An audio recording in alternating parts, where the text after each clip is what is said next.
We started Top Deck in, I think it was November 1973, an old double-decker fitted out for about 20 people with beds upstairs, seats and kitchen downstairs. Left London and immediately got lost. Initially we were just having a holiday and managed to get someone else to pay for it.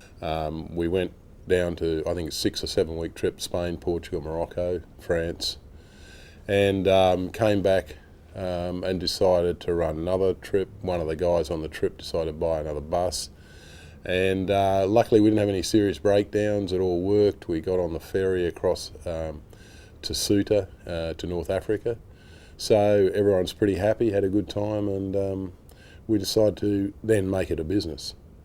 I was, I think, 23 or 24 when we started the business, so basically everyone in the business was a similar age group, and we were a very egalitarian company. We were very tough on costs. You know, we didn't have any money, we never borrowed anything, mainly because no one had lent it to us, of course. We put every cent we had into expanding the numbers of buses and fitting them out and doing them up. We had some close calls. I know with Top Deck in the late 70s, we started running out of cash. You know, we'd fit out too many buses.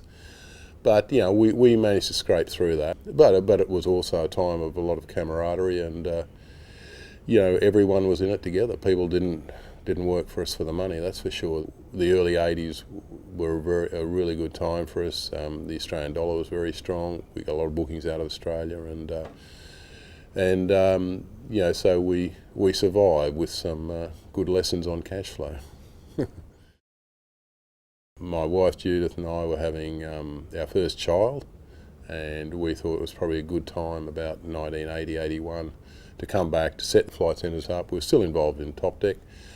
We sold a lot of the trips out of Australia at the time, so, you know, selling trips sort of half the battle as well.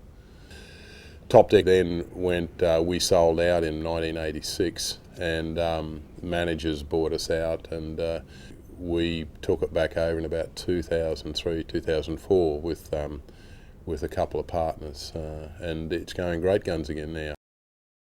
I think we do have a culture. We have a set of values that we basically live by in the organisation. We have a set of philosophies that have been developed over the last 20 years, and I think generally we live pretty well by them. And that means no one has a secretary, no one has their own office.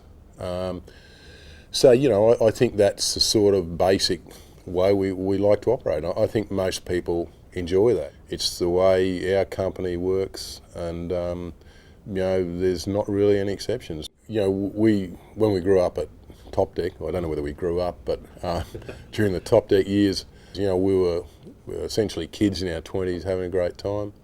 Obviously, some of us a bit older now, 37 years ago when we started, but we've tried to make sure that, you know, people do have the opportunity to have fun. And I think generally people like working in our environment.